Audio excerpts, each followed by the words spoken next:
આસન શાસ્ત્ર પ્રમાણે કુશ, કામળો, મૃગચર્મ, વ્યાઘ્રચર્મ અને રેશમનું આસન જપ કરવા માટે ઉત્તમ માનવામાં આવ્યું છે.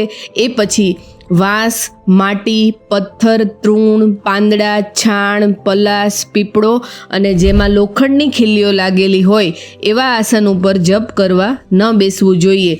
પુત્રવાન સ્ત્રી કે પુરુષે અને ગૃહસ્થે મૃગચર્મના આસન ઉપર ન બેસવું જોઈએ. મૃગચર્મ એટલે હરણની ખાલ અને વ્યાઘ્રચર્મ એટલે વાઘની ખાલ. પ્રાચીન સમયમાં ઋષિ મુનિઓ મૃગચર્મના આસન પર બેસીને તપસ્યા અને સાધના કરતા હતા, કેમ કે મૃગચર્મનું આસન બ્રહ્મચર્ય, શાંતિ, સિદ્ધિ, વૈરાગ્ય, જ્ઞાન અને મોક્ષ પ્રદાન કરનાર છે.